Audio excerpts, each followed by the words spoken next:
and welcome back to the channel. My name's Nicky V. Totally, if you're digging what's happening, I'm running through an Archer Select into a Princeton with a little bit of slapback on it. That's about it. So I'll post the affiliate links to that down in the description. It's one of the best ways you can help out the channel is just to click on those. They give me a small cut if you buy something.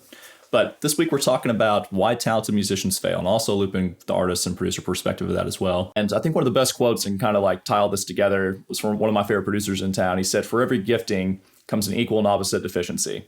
And if you think about that, it's so true, because you might have these really creative individuals that have these incredible, fresh, creative ideas all the time, but they might have trouble responding to an email that has a paying buyer on the other end. And then you have the executive managerial type personalities in the industry that can make business happen and pay their mortgage no problem, but they might have a little more trouble digging deep to find like a true artistic statement that means something. So I kind of want to dig deep on that and talk about both sides of it and kind of the pros and cons and how to be a more well-balanced musician or producer or artist or whatever you are. Hope this helps. It should apply to most creative disciplines, I would think, but this is my opinions on it. See what you think. There's two main hurdles that I see most creative or talented individuals struggle with, and the first one's communication. And the reason I say communication is because it's really hard to pay your bills without maintaining relationships. And it's really hard to maintain those relationships without the communication aspect of it.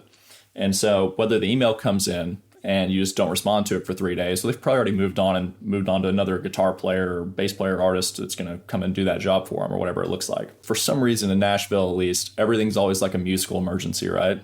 They always want to, everything's last minute. Hey, we need this by Friday, and it's Wednesday afternoon. It's like, okay, let me rearrange the last 2 days of my week, to try to accommodate this one request.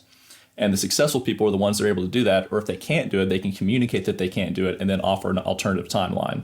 But if you just don't respond to the email or the text message or whatever, you're probably not going to keep getting called back for that type of work in the future. The other big one I see is organization, because if you are in an artistic field, you are most of the time self-employed.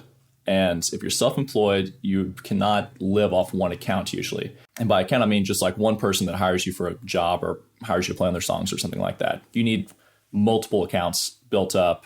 That way, whenever one goes away, there's others to kind of carry the weight so you don't have all your eggs in one basket with that. In order to juggle all 40 or 50 of those accounts you're constantly dealing with, it requires incredible organization skills.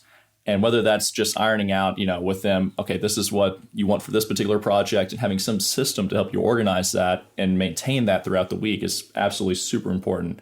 And a lot of really creative people struggle with that. For me personally, I'm usually juggling between 40 to 60 tracks a month at my house. And so at any given time, there's 30 email chains on my Gmail right here that I'm constantly having to maintain and keep organized and make notes on, okay, for this particular song, this artist wants, or this client or producer wants this particular guitar tone or this kind of part, or this is the reference for it, and keeping that reference attached to that song. You have to have a system for this stuff. It's impossible to keep up with it if you don't. And students as well. I have a bunch of students and I have to keep track of, does this student want typically do Zoom or FaceTime, or what's their preferred method of communicating if we're doing remote teaching as well. And if you guys want guitar lessons, just go to my website. I'll put a link down in the description. You just click on the time there and book it. I'll keep it organized. I promise I won't miss the email. So those are the two big ones I see, is organization and communication.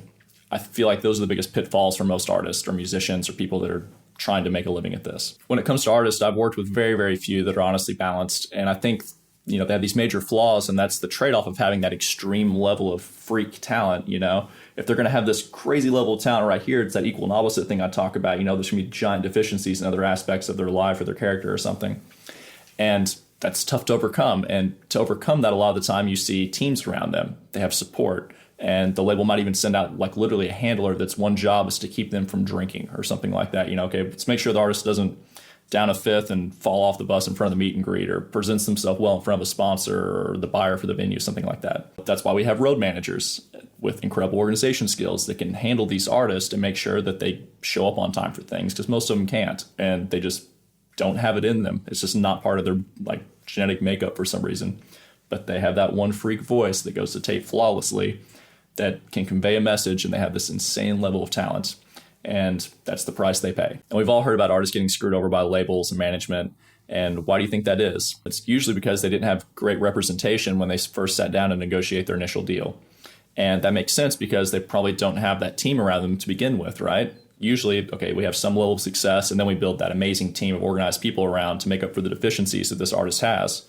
And when they first go to negotiate that deal, they're probably not going to be wanting to go around Nashville, or most creative people I know won't be going around Nashville trying to locate the best lawyer to represent them. They're going to be focused on their art and creating music and excited about their career taking off and celebrating sometimes too much. But that's how it goes. On the flip side of that, you have the artists that have the total package, right? Or they seem to be the total package. They have the look, the voice, personality skills, no addiction issues, nothing like that. Sometimes they're a product created by a label. Sometimes they're just naturally gifted and they're just a unicorn and have those traits that are very sellable.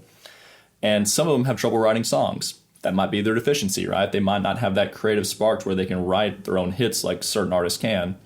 And for them, we have these amazing people in Nashville called songwriters on publishing deals and amazing producers that can help mold them into this creative package that's super palatable for the public and they can put them out there, right? And that brings us to the next one, producers. The producers I've worked with here in Nashville are some of the most talented, gifted individuals I've ever met creatively and organization. They're absolute freaks. They have both skill sets. They can create these amazing sonic landscapes and build this total sonic package around an artist and give them their sonic brand. Plus, they have the skills of herding cats because managing 10 artists is no small feat. If a producer has 5 to 10 artists they're managing at a time, right, like managing that project and constantly on their phone, dealing with that artist and their people and their team, calling all the session musicians, booking the studio, doing all the legwork.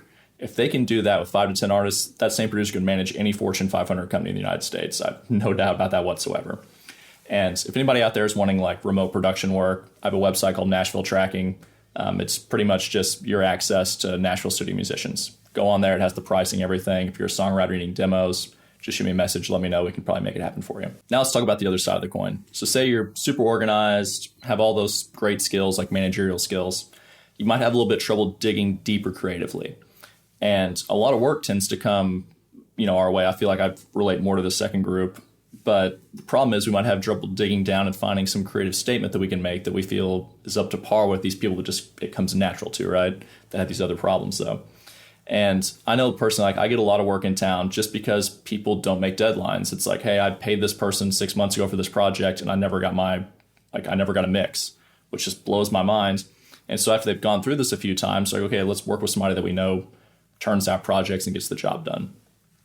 But when those projects come in, sometimes it's like, okay, well, I've got 50 tracks to record on this week. Let's make sure I'm not repeating myself on playing the same intro on 3 of these tracks. If it's like a pop country song with a 6-4-1-5 progression, right?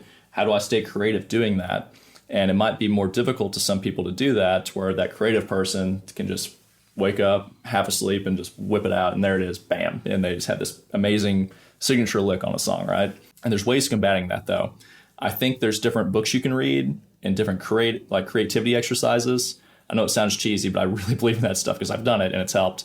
Books like Effortless Mastery, for example, placing restrictions on your playing to like force yourself into new creative things. There's different exercises and techniques you can study to try to open up more creativity and think more like that. Sometimes it's even taking a break, like taking a week off. Don't touch your instrument for 5 days. Come back and pick it up. You might have a slightly new perspective on it, right? You might just be burned out because you're working so much. So what should be the biggest takeaway from this video?